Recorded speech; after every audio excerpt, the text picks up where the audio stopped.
Eh bien, bonjour tout le monde. Honoré par votre présence, merci pour votre invitation. Merci à ADN, merci à toutes les associations du Maroc pour tout le travail que vous faites pour, bien sûr, la formation médicale continue. Aujourd'hui, mes chers amis, on m'a confié cette mission de vous parler de la dyslipidémie. Quoi de neuf en 2016 concernant la dyslipidémie? Premièrement, est-ce qu'il y a du nouveau? Il y a du nouveau et de l'ancien. On va essayer de détailler tout ça et d'essayer de comprendre. Premièrement, je sais que vous connaissez tous cette polémique. Je ne peux pas ne pas y revenir parce que, malheureusement, beaucoup de nos patients aujourd'hui arrêtent leur traitement par eux-mêmes, bien sûr, une statine ou autre traitement hypolipémiant, parce qu'ils ont entendu, bien sûr, de cette fameuse polémique concernant le cholestérol, la vérité sur le cholestérol.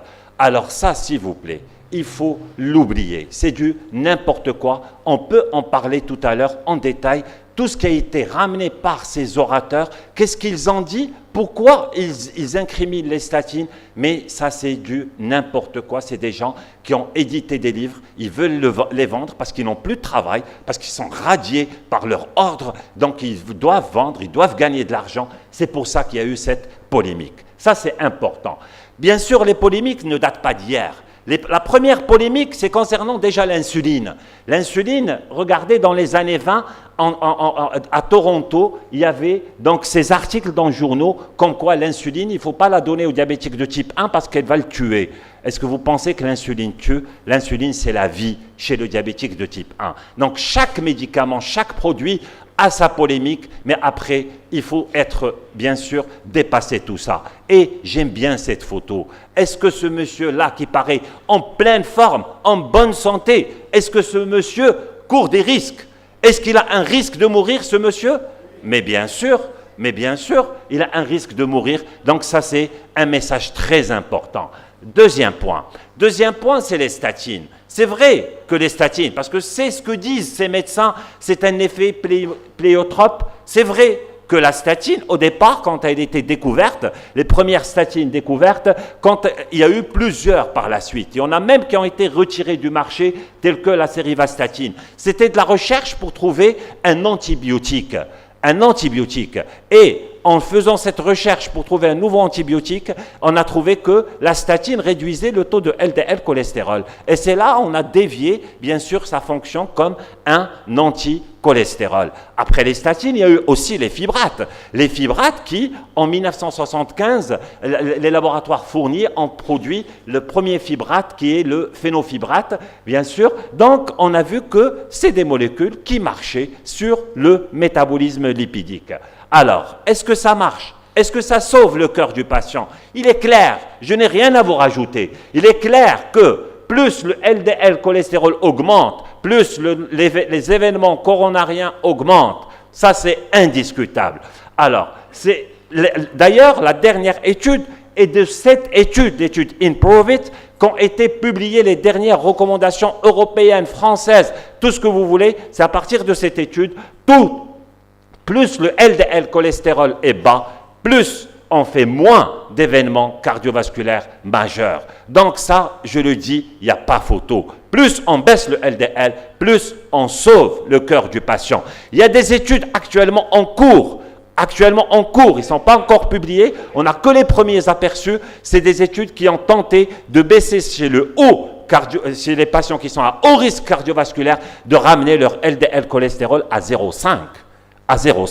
Ça, c'est les dernières études en cours. Toutes les études dans le monde, qu'elles soient menées chez le diabétique ou pas chez le diabétique, qu'on soit en prévention secondaire ou en prévention primaire, il est clairement établi que plus le LDL cholestérol baisse, plus les événements coronariens diminuent. Donc ça, ils ne vont pas venir, ces gens-là, nous dire que le cholestérol, le baisser ne sert à rien. Non, baisser le cholestérol sauve le cœur. Est-ce que toutes les statines se valent? Oui, Toutes les statines se valent. Mais, bien sûr, ces molécules-là ont une intensité, une certaine intensité à faire baisser le taux du LDL. Et vous avez les statines à forte intensité, les statines à intensité modérée et les statines à intensité faible. Ça, c'est la classification des recommandations, que ce soit les recommandations américaines, européennes ou françaises. Alors, le problème du diabétique de type 2, ce n'est pas que le cholestérol. Malheureusement, le diabétique de type 2, oui, il a un taux de LDL cholestérol qui est élevé. Et malheureusement, c'est du LDL qui est de petite taille. Mais en même temps, il va augmenter ses triglycérides. Qu'est-ce qu'on va faire vis-à-vis de ces triglycérides et bien sûr, il va baisser son HDL cholestérol. Donc, le diabétique de type 2, il n'a pas que le cholestérol, il a cette triade qu'il faut bien sûr baisser. Le diabétique de type 2, le diabétique, 68% des diabétiques de type 2 ne vont pas mourir de leurs yeux, ils vont mourir de leur cœur. Ils vont mourir de leur cœur, pourquoi? À cause du cholestérol. Donc ça, c'est très important concernant la dyslipidémie chez le diabétique. Malheureusement, le diabétique, je l'ai dit tout à l'heure, on n'a pas que le cholestérol. On doit lui faire une activité physique, on doit bien sûr lui faire arrêter le tabac, on doit lui demander d'avoir une hygiène de vie, on doit normaliser ses glycémies, maîtriser sa pression artérielle, maîtriser ses lipides. C'est un ensemble, c'est tout. Ce n'est pas que baisser le LDL. Et rassurez-vous, même dans les pays les plus développés du monde, on n'arrive pas à avoir les trois paramètres en même temps. Cette magnifique méta-analyse, regardez, dans les pays les plus développés, plus de 87% des patients ne sont pas aux trois objectifs, c'est-à-dire bonne pression, bonne hémoglobine glyquée et bon LDL cholestérol. Même dans les pays les plus développés, c'est très difficile chez un diabétique de normaliser les trois paramètres en même temps. Ça, c'est important à connaître, donc il ne faut pas s'en vouloir, mais il faut bien sûr s'acharner à normaliser ces paramètres. La dyslipidémie chez le diabétique de type 2, retenez que ce chiffre, c'est très important. Baisser le LDL cholestérol de 1 millimol, c'est-à-dire baisser le LDL cholestérol de 0,39.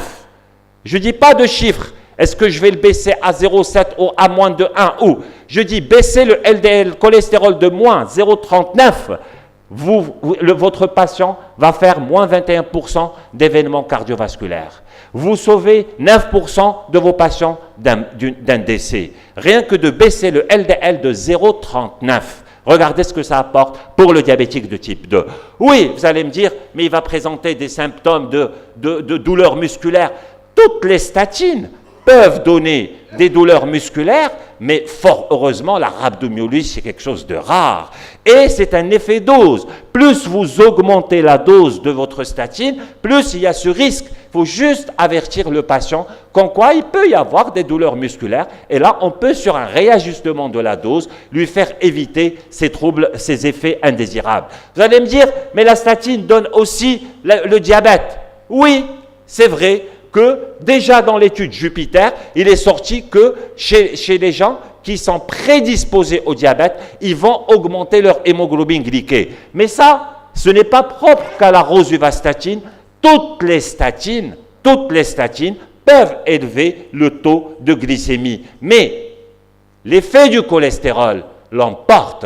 Le cholestérol est plus dangereux que le diabète lui-même. Le diabète, alhamdoulilah, on sait très bien le gérer. Là, bien sûr, les lipides, il faut bien sûr rabaisser le taux de LDL cholestérol. Il ne faut pas lire ces histoires de « on va entraîner un diabète enfin ». C'est une légère élévation de la glycémie chez les gens prédiabétiques. Alors, quelle cible? Maintenant, on est là pour nous dire quels chiffres chez le diabétique concernant le cholestérol. Quelles recommandations suivre? On est noyé dans les recommandations. Il y a eu les recommandations françaises qui sont invalidées de 2005, donc ça, il faut les oublier. Européennes, les plus récentes. C'est les recommandations européennes de 2016 et c'est les futures recommandations françaises qui vont sortir fin d'année ou début 2017.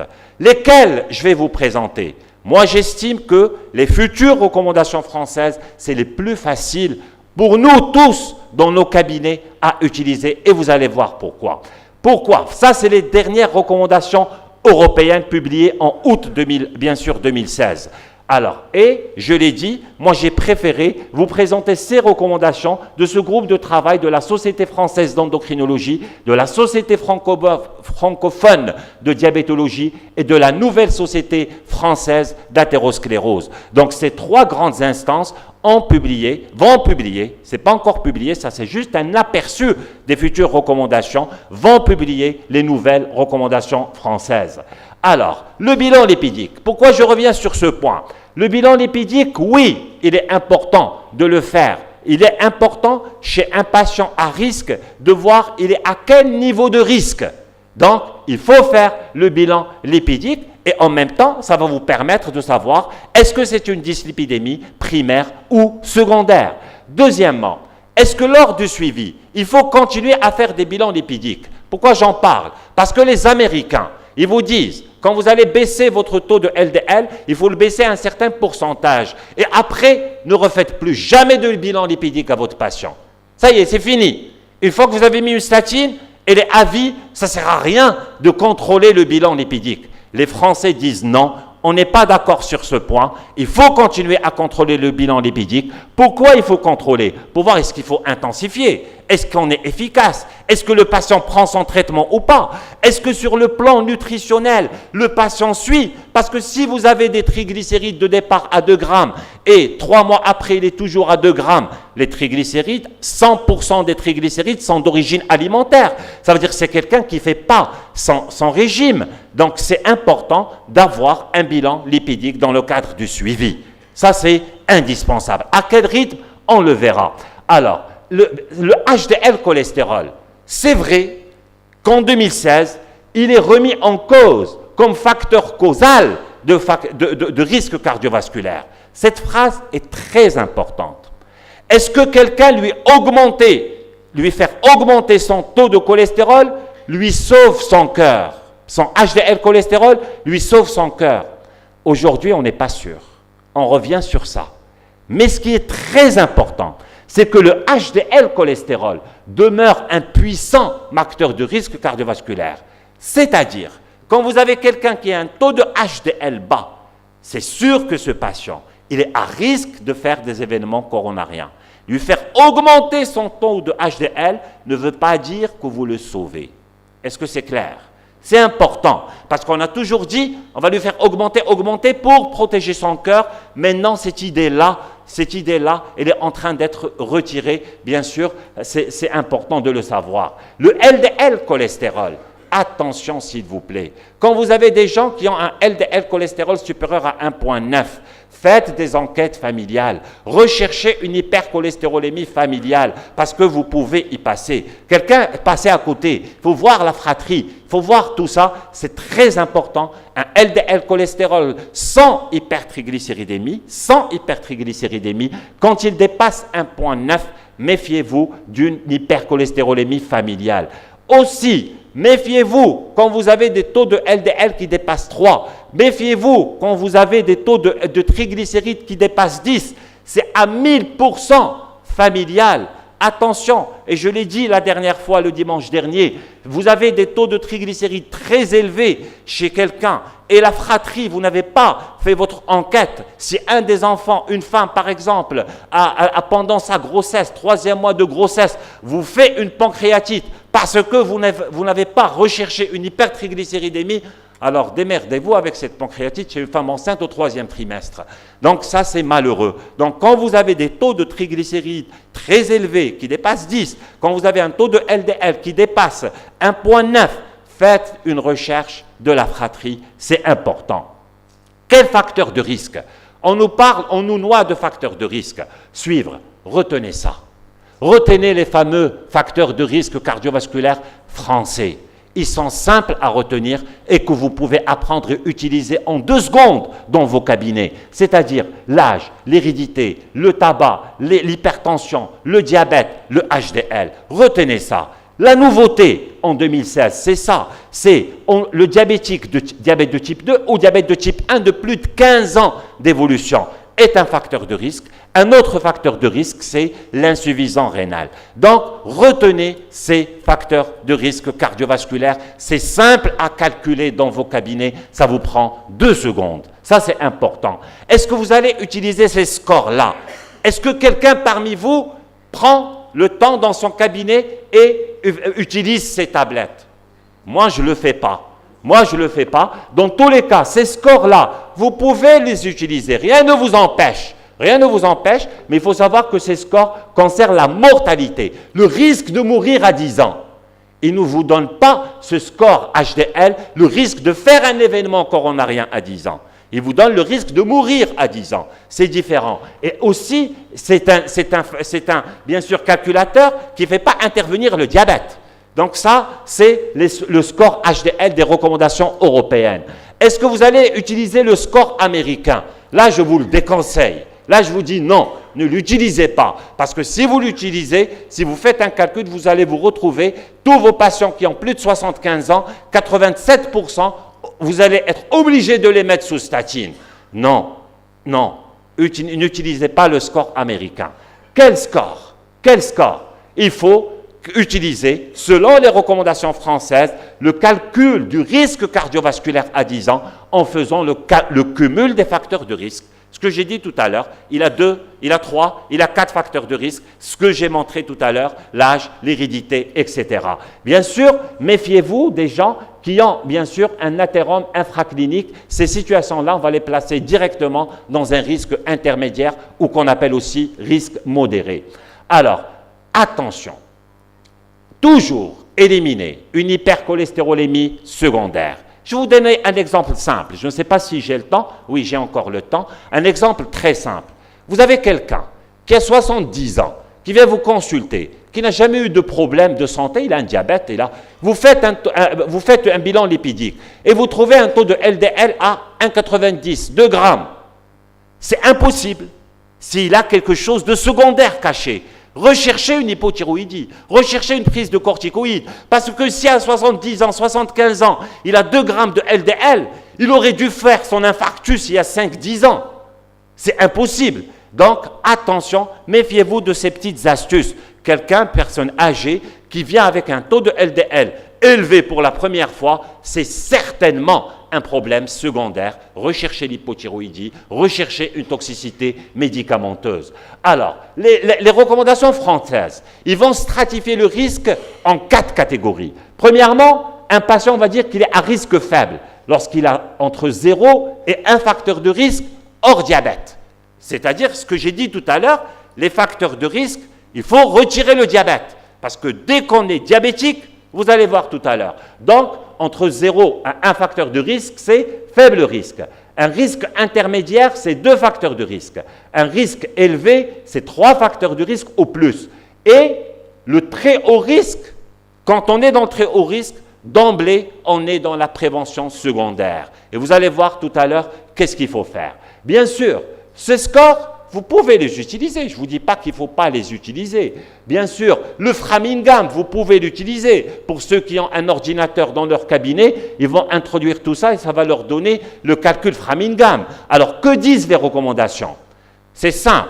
Quand vous avez un taux de triglycérides supérieur à 1,5, quand vous avez un taux de LDL cholestérol supérieur à 1,39, il faut commencer l'hygiène de vie. Il ne faut pas donner de médicaments. Mais déjà, c'est des gens qui vont évoluer vers bien sûr, cholestérolémie, qui vont évoluer vers l'hypertriglycéridémie. Déjà, à ce stade-là, il faut initier des mesures hygiéno-diététiques que vous avez vues en détail hier. Ça, c'est important. Je ne vais pas les détailler.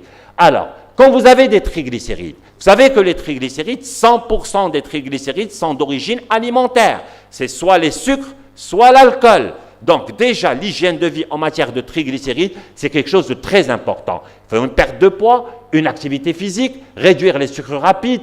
Et bien sûr, quand vous avez des triglycérides qui dépassent les 4 grammes, les 5 grammes, on va voir tout à l'heure, en plus de la fibrate, vous pouvez vous faire, bien sûr, aider par ce qu'on appelle les acides oméga 3. On verra ça tout à l'heure. Quand vous avez des triglycérides supérieurs à 10, c'est la diète hydrique. Attention, le risque de pancréatite aiguë, il est là. Le patient peut le faire. Il faut se méfier, bien sûr, de ces patients. Alors, maintenant, vous êtes en prévention primaire. Vous avez un patient, il n'est pas diabétique. Bien sûr, statine, première intention, ça ne se discute pas. S'il y a une intolérance à la statine, les dernières recommandations vous disent, il ne faut pas changer d'une statine à l'autre. Je lui ai donné celle-là, je vais tenter une autre. Non, il est intolérant, il est intolérant. Ou bien, s'il y a une contre-indication, là, vous allez donner de l'ézetimibe. Si, bien sûr, après initiation du traitement, à quel moment il faut faire le bilan lipidique? Il faut le faire à 3 mois, puis à 6 mois, puis une fois que vous êtes dans les objectifs, il est inutile de le refaire, il faut le refaire une fois par an. Donc ça, c'est important. Et lorsque vous initiez un traitement, toujours demandez les transaminases et la glycémie. Est-ce que vous allez faire les CPK? Non, les CPK, on va les faire uniquement en cas de manifestation clinique. Le patient se plaint de douleurs musculaires, là je vais demander à contrôler les CPK pour voir est-ce que je dois arrêter le traitement ou pas. Vous êtes dans le risque faible, en prévention primaire. Qu'est-ce que ça veut dire? Ça veut dire que c'est quelqu'un, si vous avez utilisé le fameux score HDL européen, c'est-à-dire qu'il a un risque de décès à 10 ans inférieur à 1%. Ou bien si vous avez utilisé le Framingham, ça veut dire qu'il a un risque d'événement coronarien.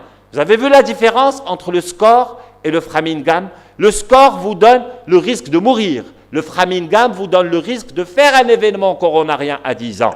S'il est inférieur à 10%, ou la simple méthode française, c'est ce que je vous conseille. Mesurez 1, 2, 3. Il a 1, 2, 3 facteurs de risque. Donc, s'il a entre 0 et 1 facteur de risque hors du diabète, on doit intervenir, on doit déclencher le traitement par une statine à partir de 1,90.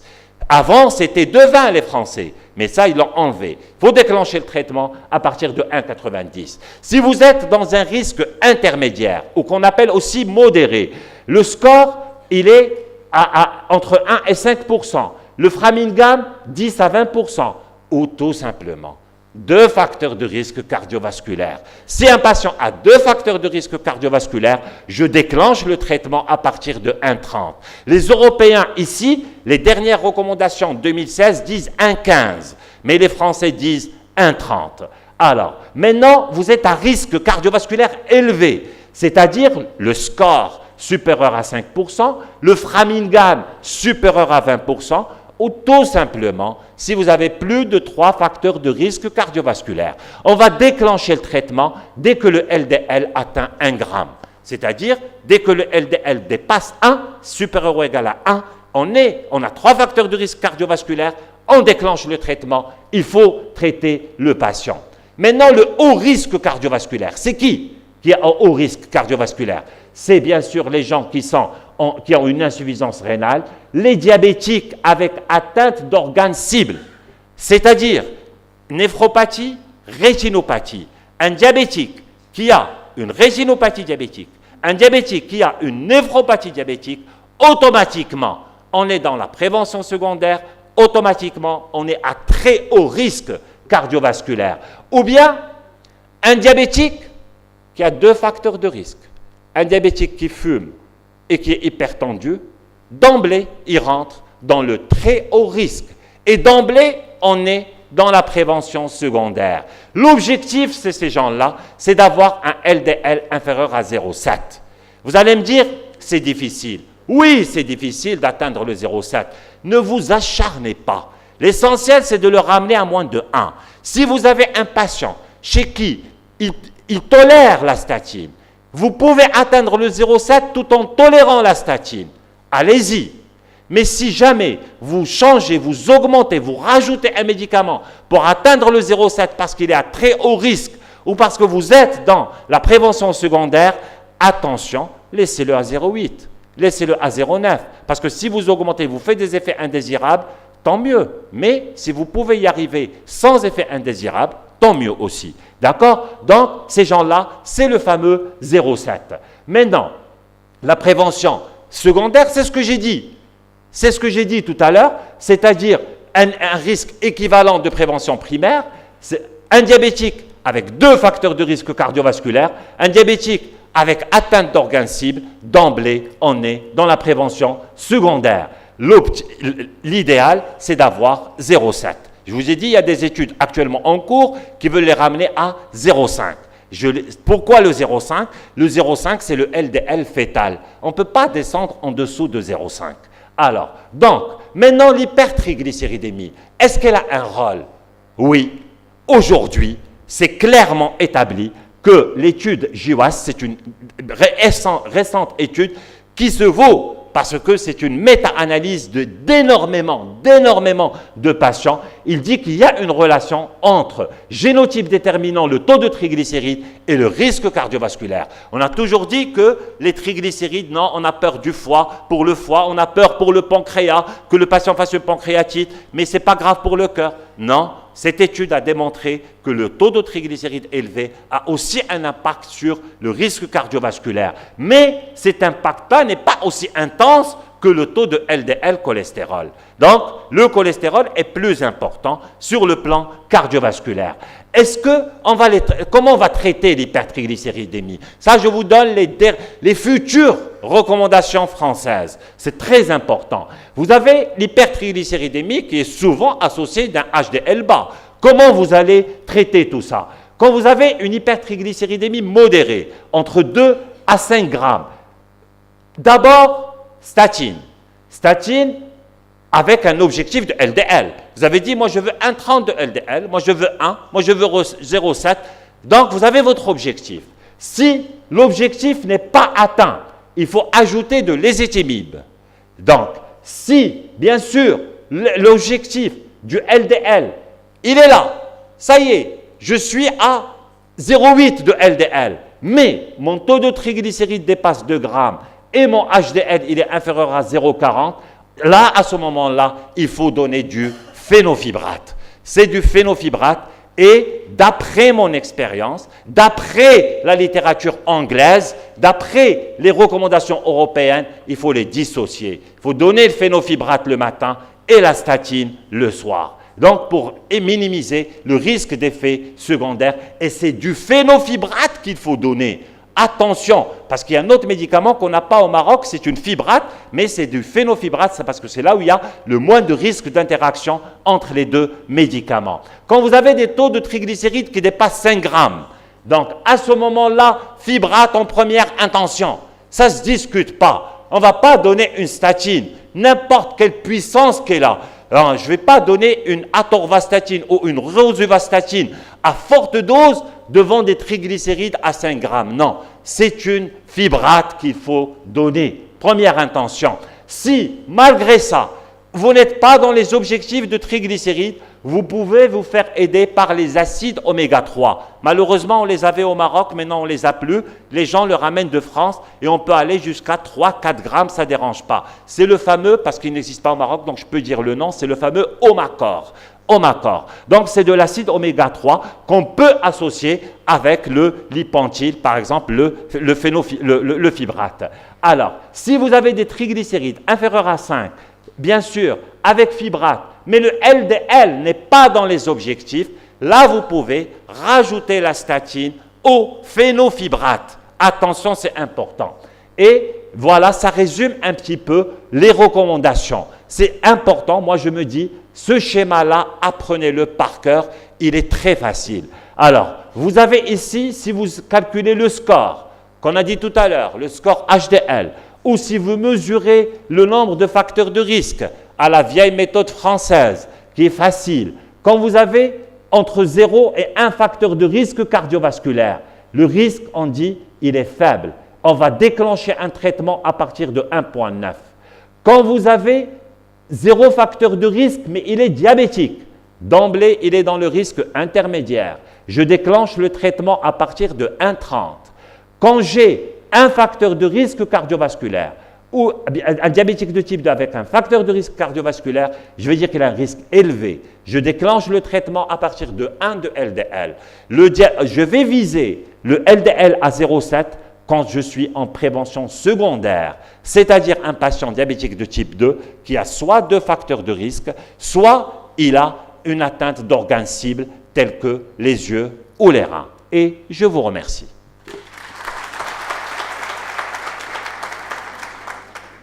Ça va, je pense que j'ai respecté le temps. Est-ce qu'il y a des questions? N'hésitez pas. Oui?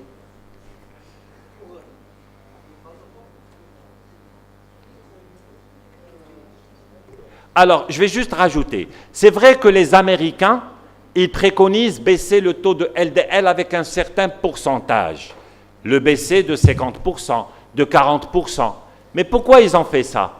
Parce que tout le monde chez eux va se retrouver avec une statine, ça c'est certain. Et en plus, pour eux, vous baissez le cholestérol de 40% ou de 50%, et ça y est, il ne faut plus refaire de bilan lipidique. Vous gardez cette statine à vie. Et la différence avec les Français qui disent non, il y a un suivi, il y a des objectifs à atteindre en matière de lipides. Oustad Hamamsi.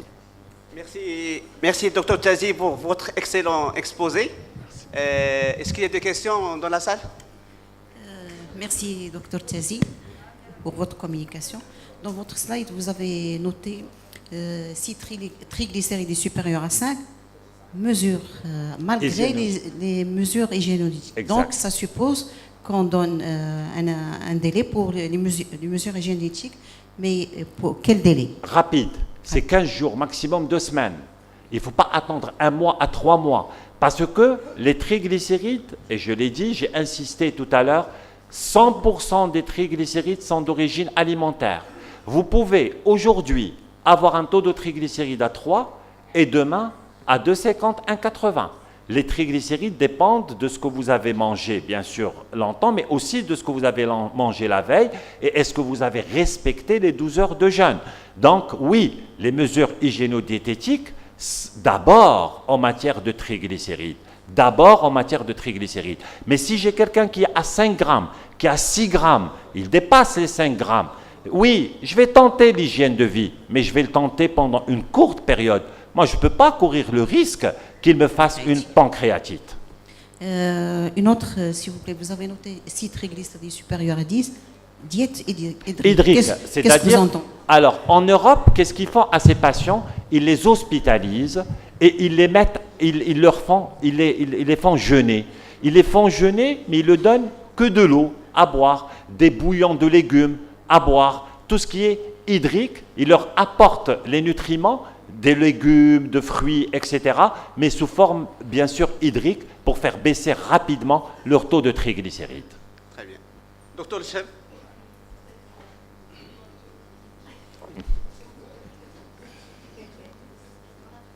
Ça va être la dernière question. Merci Sitazi pour cet exposé. On ne traite pas un chiffre, comme vous dites toujours, on traite un patient. Oui. Souvent, chez nous au cabinet, quand les patients sont sous statine, il arrive après des années qu'ils viennent et nous dire que, bon, il en a marre, il prend 1 jour sur 2. Il ne peut plus prendre chaque jour les statines. Alors sur ce point, moi, je ne suis pas d'accord. Moi, je ne suis pas d'accord de donner une statine un jour oui, un jour non. C'est vrai que les recommandations européennes ont été claires là-dessus. Ils ont dit que quand vous avez une vraie intolérance aux statines et vous donnez toutes les statines que vous pouvez et le patient, il est intolérant. À ce moment-là, on peut donner la statine 2 fois par semaine. D'accord? Mais maintenant, avec l'étude IMPROVE-IT, qui a démontré que donner de l'ézetimibe peut aussi ramener, faire baisser le cholestérol. Donner une fibrate, parce que je ne peux pas donner la statine. Donc, il y a d'autres alternatives. Donner une statine un jour oui, un jour non, moi, je ne suis pas d'accord. Parce que, d'ailleurs, la statine, il faut la donner le soir au coucher pour qu'il y ait une action au niveau hépatique. Moi, je ne vais pas la donner, je veux agir une fois sur le foie, une deuxième fois ne pas agir, puis agir. Moi, je ne suis pas d'accord. Non, il faut la donner tous les jours, à dose minimale efficace. Merci beaucoup, Dr Tazi.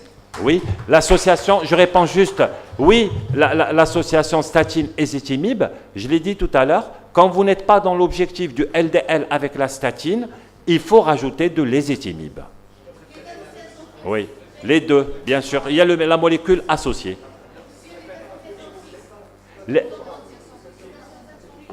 Alors, je ne vais pas répondre à cette question, mais j'ai donné mon avis. Lors du discours, j'ai dit exactement ce qui est recommandé par les grandes instances. Je l'ai dit. Merci.